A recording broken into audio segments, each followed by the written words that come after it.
Glaucoma అంటే నార్మల్‌గా మనకి కంట్లో ఐ ప్రెషర్ అనేది ఉంటుంది. సో, ఐ ప్రెషర్ నార్మల్‌గా 10-21 ఆఫ్ మెర్క్యూరీ ఉంటుంది. మోర్ థాన్ 21 ఉన్నప్పుడు ఇది ఐలో నర్వ్‌ని ఎఫెక్ట్ చేస్తుంది. సో, నర్వ్ ఎఫెక్ట్ అయితే మనకి విజన్ అనేది ఎఫెక్ట్ అవుతుంది.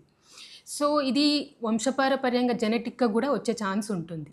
దీంట్లో మనకి టైప్స్ ఉంటాయి. ఓపెన్ యాంగిల్ గ్లకోమా అని ఉంటుంది. క్లోజ్డ్ యాంగిల్ గ్లకోమా అని ఉంటుంది. సో, ఈ గ్లకోమాలో మనకి సింప్టమ్స్ అంటూ ఏమీ ఉండదు. సో, పేషెంట్‌కి గ్లకోమా అని ఏమి తెలీదు. ఈ ప్రెషర్ ఎక్కువ అవ్వడం వల్ల నర్వ్ ఎఫెక్ట్ అవ్వడం వల్ల విజన్ ఫస్ట్ మనకి పెరిఫెరీలో ఎఫెక్ట్ అవుతుంది విజన్ అనేది. సో, పేషెంట్‌కి సింప్టమ్స్ అలాగా ఏమి కనిపించవు.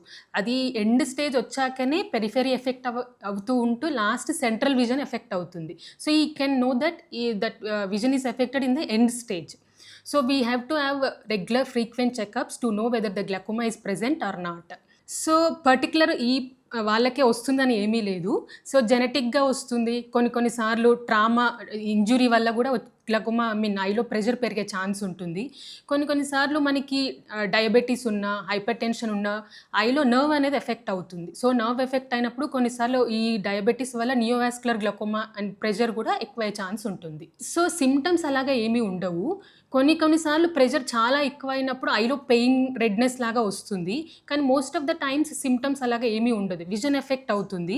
ఆ విజన్ లాస్ట్ స్టేజ్ వచ్చిన తర్వాతనే పేషెంట్‌కి విజన్ ఎఫెక్ట్ అయితుంది అని తెలుస్తుంది. సో, అందువల్ల మనకి ఫ్రీక్వెంట్‌గా, రెగ్యులర్‌గా ఐ చెకప్స్ అనేది ఉండాలి. To know whether the glaucoma is there or not, whether the pressure is normal or not, to know to have ఈ patient should have regular checkups. ఫ్యామిలీలో గ్లకోమా హిస్టరీ ఉంటే మోర్ దాన్ 40 ఇయర్స్ వచ్చిన తర్వాత రెగ్యులర్‌గా once in a year regular checkups ఉండాల్సి ఉంటుంది. పూర్తిగా నివారించడం కాదు, దాన్ని మనం ప్రెషర్‌ని కంట్రోల్ చేస్తూ ఉండాలి. ప్రెషర్ కంట్రోల్ చేయడం వల్ల నర్వ్ అనేది ఎఫెక్ట్ అవ్వకుండా చూసుకుంటూ ఉండాలి.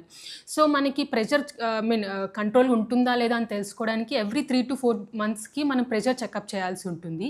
And once in a year ఆ నర్వ్ ఎంత ఎఫెక్ట్ అయ్యిందో తెలుసుకోవడానికి, నర్వ్ డ్యామేజ్ ప్రోగ్రెస్ అవుతుందో లేదో తెలుసుకోవడానికి ఫీల్డ్ టెస్ట్ అని ఉంటుంది, హెచ్‌విఎఫ్. సో, అది వన్స్ ఇన్ ఎ ఇయర్ చేయించుకుంటూ ఉండాలి. ఈ ప్రెషర్ ఎక్కువైనప్పుడు మనం ఫస్ట్ మెడికల్ మేనేజ్మెంట్ అని ఉంటుంది. అంటే డ్రాప్స్ యూజ్ చేయాల్సి ఉంటుంది. ఈ డ్రాప్స్ యూజ్ చేసినా కానీ ప్రెషర్ కంట్రోల్ అవ్వకపోతే లేదా డ్యామేజ్ అనేది ప్రోగ్రెస్ అవుతూ ఉంటే సర్జరీస్ అనేది రిక్వైర్మెంట్ ఉంటుంది. సో, ఈ ఈ రీసెంట్ ఇయర్స్‌లో మినిమల్లీ ఇన్వాజివ్ గ్లకోమా సర్జరీస్ అనేవి వచ్చాయి. సో, దానివల్ల మనకి ఈ డ్రాప్ డిపెండెన్సీ, ఎవరికైతే డ్రాప్స్ రెగ్యులర్‌గా యూజ్ చేయలేకపోతున్నారో, వాళ్ళకి డ్రాప్స్ వల్ల ఎలర్జీ ఉంటుందో, సో, వాళ్ళందరికీ ఈ మినిమల్లీ ఇన్వాజివ్ గ్లకోమా సర్జరీస్ అనేది ఎక్కువ యూజ్ అవుతుంది. ఈ గ్లకోమా సర్జరీస్ నార్మల్‌గా పాస్ట్ టైం చేసే గ్లకోమా సర్జరీస్, ట్రబిక్లెక్టమీ గానీ, గ్లకోమా డ్రైనేజ్ డివైసెస్ అని చేస్తాం. అవి కొంచెం ఎక్కువ టైం పడుతుంది రికవరీకి. ఈ మినిమల్లీ ఇన్వాజివ్ గ్లకోమా సర్జరీస్ అనేది కొంచెం ఫాస్ట్ రికవరీ ఉంటుంది. పేషెంట్‌కి డ్రగ్ డిపెండెన్స్ అనేది కూడా తగ్గుతుంది. సో, ఫస్ట్ పేషెంట్ ఆఫ్థమాలజిస్ట్‌ని కన్సల్ట్ చేస్తూ ఉండాలి. మనం ఆఫ్థమాలజిస్ట్ దగ్గరికి వచ్చినప్పుడు స్లిట్ లాంటి ఎగ్జామినేషన్‌తో మనం చెక్ చేస్తాము. సో, ఐ ప్రెషర్ నార్మల్ ఉందా లేదా చూస్తాము. దాని తర్వాత నర్వ్ ఎఫెక్ట్ అయ్యిందా లేదా చూస్తాము. తర్వాత గోనియోస్కోపీ చేసి అది ఓపెన్ యాంగిలా, క్లోజ్డ్ యాంగిలా అని చూస్తాం. క్లోజ్డ్ యాంగిల్ ఉన్నప్పుడు పేషెంట్‌కి ఒక లేజర్ అవసరం ఉంటుంది. సో, ఆ లేజర్ చేయడం వల్ల ఆ ప్రెషర్ అనేది ఫ్రీగా లోపల ఉన్న ఫ్లూయిడ్ అనేది ఫ్రీగా ఫ్లో అవుతుంది. దానివల్ల ప్రెషర్ కొంచెం తగ్గే ఛాన్స్ ఉంటుంది. దాని తర్వాత ఫీల్డ్ టెస్ట్ అని చేస్తాం. ఆ ఫీల్డ్ టెస్ట్ చేయడం వల్ల నర్వ్ ఎంత డ్యామేజ్ అయ్యింది ఏంటి అనేది తెలుస్తుంది. సో, ఫర్దర్‌గా డ్యామేజ్ అనేది ప్రోగ్రెస్ అవ్వకుండా మన ప్రెషర్ అనేది కంట్రోల్ చేస్తూ ఉండాలి. First with the drops. Next lasers అవసరం ఉంటుంది. And then minimally invasive glaucoma surgeries కూడా అవసరమయ్యే ఛాన్స్ ఉంటుంది. ఫస్ట్ మనం గ్లకోమాలో మెడికల్ మేనేజ్మెంట్ చేస్తాము. అంటే డ్రాప్స్ యూజ్ చేస్తాము. డ్రాప్స్‌తో పేషెంట్‌కి ప్రెషర్ కంట్రోల్ అవ్వకపోతే అండ్ నర్వ్ డ్యామేజ్ అనేది ప్రోగ్రెస్ అవుతూ ఉంటే మనం సర్జరీస్‌కి వెళ్తాము. సో, సర్జరీస్‌లో మనకి ట్రబిక్లెక్టమీ అని ఉంటుంది. గ్లకోమా డ్రైనేజ్ డివైసెస్ అని ఉంటుంది. ఇవి మనం ఎక్కువగా అడ్వాన్స్డ్ డ్యామేజ్ ఉన్నప్పుడు, ఎక్కువ ప్రెషర్ ఉన్నప్పుడు ఈ ట్రబిక్లెక్టమీ అండ్ గ్లకోమా డ్రైనేజ్ డివైసెస్ అనేది అడ్వైజ్ చేస్తాము. పేషెంట్‌కి డ్యామేజ్ అంత ఎక్కువ లేదు. బట్ డ్రాప్స్ యూజ్ చేసే స్టేట్‌లో లేడు. అండ్ డ్రాప్స్ వల్ల ఎలర్జీ ఉంది. ఇలాంటి వాళ్ళకి రీసెంట్‌గా వచ్చిన మినిమల్లీ ఇన్వేజివ్ గ్లకోమా సర్జరీస్ అనేది చాలా యూజ్‌ఫుల్‌గా ఉంటుంది. ఈ గ్లకోమా సర్జరీస్ తర్వాత కంపల్సరీ రెగ్యులర్‌గా ఫాలోఅప్స్ అయితే అవసరం ఉంటుంది. సో, ప్రెషర్ అనేది కంట్రోల్ ఉంటుందనేది కంపల్సరీగా చెక్ చేయాలి. ఇప్పుడు మనం క్యాటరాక్ట్ చేసిన తర్వాత క్యా నార్మల్ విజన్ రిస్టోర్ అవుతుంది. అంత చెకప్స్ కూడా ఏమి అవసరం ఉండదు. But in glaucoma even surgery తర్వాత కూడా రెగ్యులర్ చెకప్స్ అనేది చాలా ఇంపార్టెంట్. సో, ప్రెషర్ కంట్రోల్‌లో ఉంటుందా లేదా సర్జరీతో ఎవ్రీ 3-4 మంత్స్‌కి రెగ్యులర్‌గా చెక్ చేయించుకుంటూ ఉండాలి. అండ్ నర్వ్ డ్యామేజ్ అనేది ప్రోగ్రెస్ అవుతుందా లేదా ఈవెన్ సర్జరీ తర్వాత కూడా చెక్ చేస్తూ ఉండాలి. So, once in 3-4 months pressure checkup compulsory అవసరం. And once in a year field test అవసరం ఉంటుంది. సో, ఇన్ గ్లకోమాలో ప్రెషర్ రైజ్ అవ్వడం వల్ల మనకి నర్వ్ అనేది డ్యామేజ్ అవుతుందని చెప్పుకున్నాం కదా. సో, నర్వ్ డ్యామేజ్ అయిన దాన్ని మనం రిట్రీవ్ చేయలేము, బ్యాక్ తీసుకురాలేము. Once damage is damage. So, ఫర్దర్‌గా డ్యామేజ్ అనేది ప్రోగ్రెస్ అవ్వకుండా మన ప్రెషర్ అనేది కంట్రోల్ చేస్తూ ఉండాలి. So, either with the drops, if the drops not able to control the pressure, surgeries అవసరం ఉంటుంది. సో, పేషెంట్ ఎప్పుడు రెగ్యులర్‌గా మనం బీపీ ఎలా చెక్ చేసుకుంటామో రెగ్యులర్‌గా కంట్రోల్‌లో ఉందా లేదో, ఐ ప్రెషర్ కంపల్సరీగా కంట్రోల్‌గా ఉంటుందా లేదా అనేది చెక్ చేసుకోవాలి.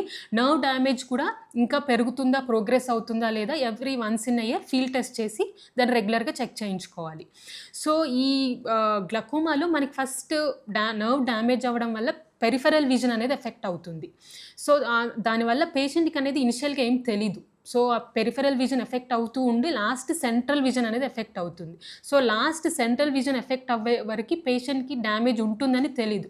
సో, అందువల్ల పేషెంట్ నార్మల్‌గా ఎవ్రీవన్ అబోవ్ 40 ఇయర్స్ రెగ్యులర్‌గా వన్స్ ఇన్ ఎ ఇయర్ కంపల్సరీగా అన్నిటికి చెకప్ చేయించుకుంటే, so that if the pressure is raised or nerve is affected అనేది తెలుస్తుంది. సో, గ్లకోమాని నెగ్లెక్ట్ చేయడం వల్ల నర్వ్ అనేది ఫుల్‌గా మొత్తం డ్యామేజ్ అయిపోయే ఛాన్స్ ఉంటుంది. నర్వ్ డ్యామేజ్ అవుతే మనకి విజన్ అనేది ఎఫెక్ట్ అవుతుంది. సో, నర్వ్ డ్యామేజ్ అయితే మనం మళ్ళీ ట్రీట్ చేయడానికి కూడా ఏమీ ఉండదు. ఎందుకంటే వన్స్ నర్వ్ డ్యామేజ్ అవుతే permanent damage that is. So, ఇప్పుడు క్యాటరాక్ట్ లాగా మనం క్యాటరాక్ట్ తీసేసి తర్వాత లెన్స్ పెట్టడం వల్ల విజన్ అనేది రీస్టోర్ అవుతుంది. బట్ ఇన్ గ్లకోమాలో మనం దాన్ని నెగ్లెక్ట్ చేస్తే నర్వ్ డ్యామేజ్ అవుతే విజన్ అనేది రీస్టోర్ అవ్వదు. సో, అందువల్ల రెగ్యులర్‌గా ప్రెషర్ కంట్రోల్ ఉంటుందా లేదా, నర్వ్ ఎంత ఎఫెక్ట్ అయిందని రెగ్యులర్‌గా చెక్ చేయించుకుంటూ ఉంటేనే మనకు తెలుస్తుంది. సో, గ్లకోమా ఉన్న పేరెంట్స్‌లో ఇప్పుడు గ్లకోమా ఉంది అనుకోండి, వాళ్ళు రెగ్యులర్‌గా డ్రాప్స్ యూజ్ చేస్తుంటే వాళ్ళ పిల్లలు అబోవ్ 40 ఇయర్స్ ఆఫ్ ఏజ్ ఉన్నవాళ్ళు కంపల్సరీగా రెగ్యులర్‌గా once in a year checkup చేయించుకోవాలి. ఈవెన్ ఫ్యామిలీ హిస్టరీ లేకపోయినా కూడా more than 40 years of age ఉన్నప్పుడు రెగ్యులర్‌గా eye checkup once in a year చేయించుకోవాలి. సో దట్ ప్రెషర్ ఏమైనా రైజ్ అయినా, నర్వ్ ఏమైనా ఎఫెక్ట్ అవునా మనం ప్రివెంట్‌గా చేయొచ్చు. లేకపోతే దాన్ని మనం ట్రీట్ చేయొచ్చు. సో, రెగ్యులర్ చెకప్స్ అనేది చాలా ఇంపార్టెంట్. ఈవెన్ గ్లకోమా ఉన్న వాళ్ళలో కూడా ఎవ్రీ 3-4 మంత్స్‌కి ప్రెషర్ చెకప్ చేయించుకుంటూ ఉండాలి. And every once in a year ఆ ఫీల్డ్ టెస్ట్ అనేది కంపల్సరీగా అవసరం ఉంటుంది. అండ్ డ్రాప్స్ యూజ్ చేయడం అనేది రెగ్యులర్‌గా యూజ్ చేయాలి. మనం రెగ్యులర్‌గా యూజ్ చేయకపోతే ఆ ప్రెషర్ అనేది రైజ్ అయ్యి నర్వ్ అనేది ఎఫెక్ట్ అవుతుంది. సో, కంపల్సరీగా డ్రాప్స్ యూజ్ చేయాల్సి ఉంటుంది. రెగ్యులర్ చెకప్స్ అనేది చాలా ఇంపార్టెంట్.